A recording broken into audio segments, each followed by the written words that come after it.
Yo, selamat datang di channel Quenty Tech. Apa kabar kalian semua? Pastinya baik-baik saja ya. Jadi di video kali ini kita akan rakit sebuah PC gaming yang pastinya bisa untuk live streaming, gaming, dan juga editing. Yaitu budgetnya hanya 3 jutaan. Yang dimana PC ini tuh untuk komponen-komponennya itu paling laku di tahun 2023. Ya ini adalah komponen budget dan juga komponen kere-hore. Tapi untuk komponen yang kita gunakan kali ini itu rata-rata baru, kecuali untuk prosesor dan juga harddisknya ya, karena dua itu udah discontinue. Ya ini pakai gen lawas coy, gen 3. Dan gak usah panjang lebar lagi, langsung aja kita ke komponen apa saja yang digunakan pada rakit kali ini. Tapi sebelum itu saya mau mengumumkan bahwa channel ini sudah menyentuh di 10k subscriber, yang dimana spesial 10k subscriber kali ini saya bakal mengadakan giveaway kecil-kecilan. Ya kecil-kecilan aja dulu ya kan. Buat kalian yang ingin mengikutinya, kalian bisa aja klik di link deskripsi bawah atau lihat gambar berikut ini. Dan gak usah lama-lama, langsung aja kita ke intronya dulu ya kan. Let's go.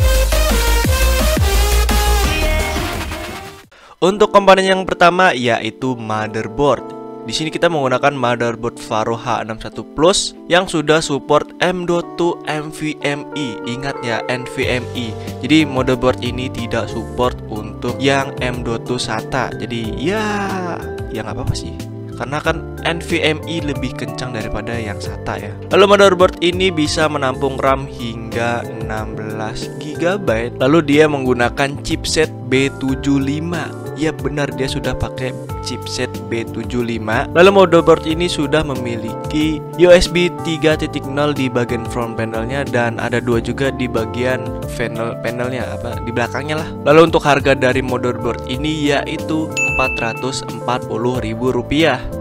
Kita lanjut ke komponen yang berikutnya yaitu prosesor. Di sini kita menggunakan prosesor dari i7 i7-3770 berkecepatan di 3,4 GHz yang sudah memiliki 4 core 8 thread, lalu memiliki TDP sebesar 77 Watt. Meskipun hanya 77 Watt, saya sarankan kalian menggunakan HSF yang jangan standar lah.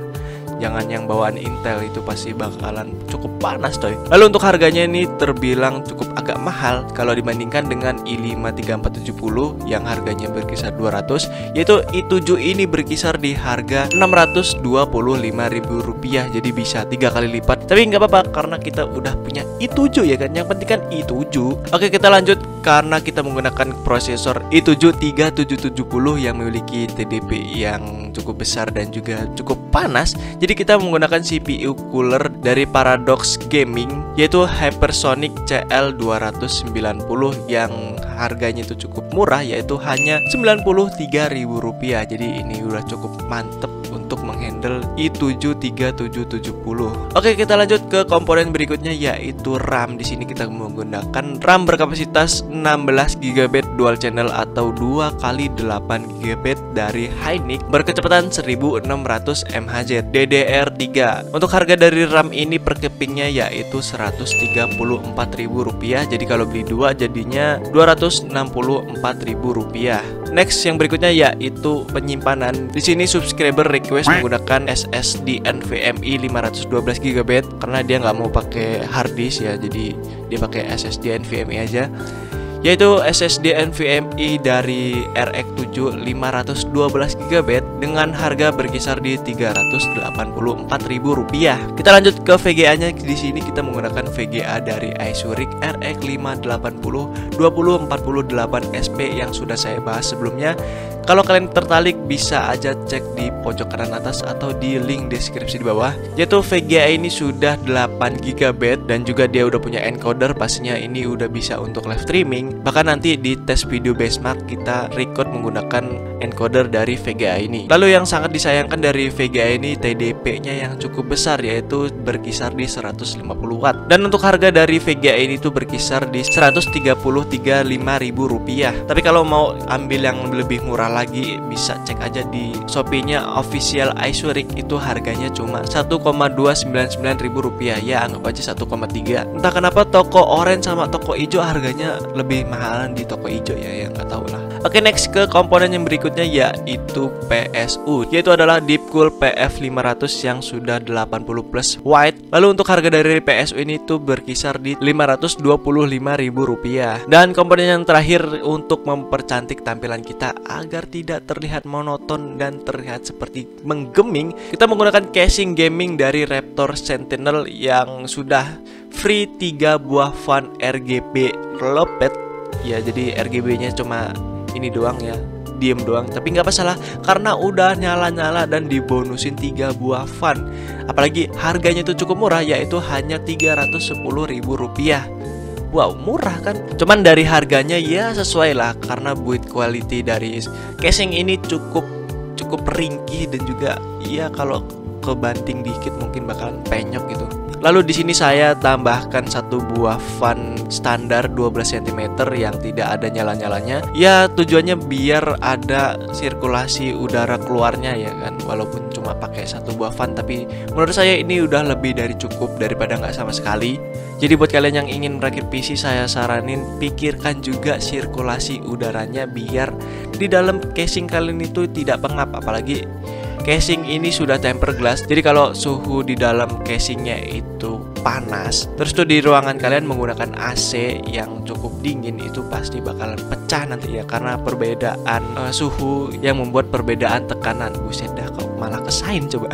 Dan jadi itu dia untuk komponen yang kita gunakan kali ini dengan total harga yaitu Rp3.846.000. Ya benar, dengan budget segitu kalian sudah mendapatkan komponen-komponen yang baru ya. Ya ini adalah harga untuk merakit sendiri. Ya bisa dibilang belum termasuk harga jasanya. Oke, jadi itu dia untuk komponen yang kita gunakan pada rakitan kali ini. Gimana menurut kalian? Menurut saya sih ini ya udah paling worth ya. Apalagi komponen yang kita gunakan itu rata-rata baru, mulai dari motherboard, VGA, PSU, casing, terus itu SSD. Ya kita gunakan baru, apalagi motherboard itu rentan untuk rusak ya. Jadi saya nggak terlalu menyarankan kalian menggunakan motherboard bekas karena itu banyak kasus ya. Cuman ya jarang, tergantung hoki juga. Yang berikutnya yaitu pengetesan benchmark dari PC kali ini, karena ini adalah PC subscriber. Jadi saya nggak bisa nampilin banyak sekali game ya, paling ya cuma 5 game doang. Dan gak usah lama-lama, langsung aja kita ke benchmark dari PC ini. Let's go. Very nice.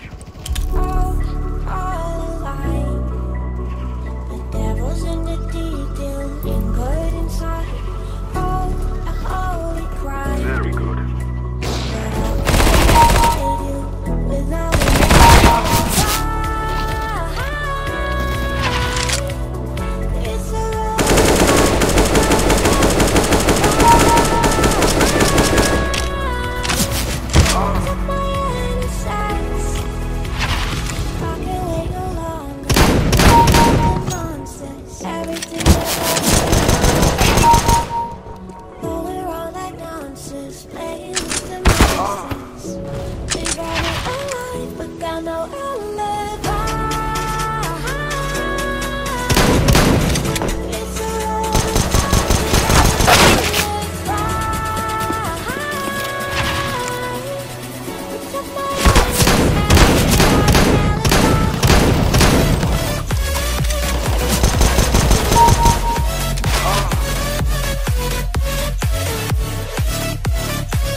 とゆっくり語り合う気はないよ、刑事。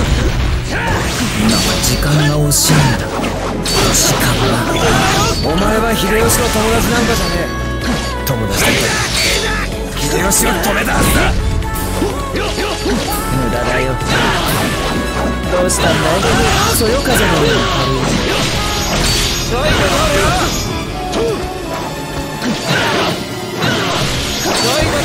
秀吉の手を煩わせるまでもない。君の負けだ。これぐらいわけもないすけだ。大丈夫、こっちは何ともない。我はお前を信じておるぞ。チャーリー、往生際の悪いことだ。君の時間だけが過ぎている。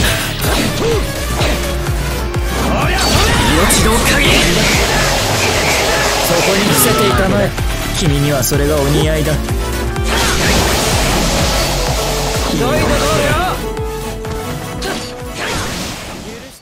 Nah, jadi itu dia untuk performa dari rakitan PC 3 jutaan kali ini. Gimana menurut kalian? Coba tulis di kolom komentar. Menurut saya di harganya yang 3 jutaan ini udah bisa libas game-game dengan settingan rata kanan ya kan. Cuman ya buat kalian yang anak kos atau yang sedang menghirit listrik ini tidak dianjurkan ya. Karena listriknya itu sangat cukup boros coy, di atas 250 watt. Tapi nggak masalah, tinggal diturunin aja ke settingan grafiknya. Mungkin dia bisa hemat listrik. Apalagi PC kali ini tuh untuk memainkan game-game seperti GTA 5, terus itu The Witcher 3 dan sebagainya itu masih kuat walaupun kita setting di rata kanan. Lalu untuk komponennya menurut saya ini masih ada kekurangan, terutama di bagian coolingnya itu kita masih menggunakan cooling yang ya kayaknya apa adanya sih, walaupun kita udah pakai water cooling yang udah pakai 2 heat pad itu masih cukup kerasa panas untuk menghandle prosesor i7 37770 karena itu prosesor TDP-nya cukup besar dan suhunya sangat udah kayak kena ajab coy, panas, tolong.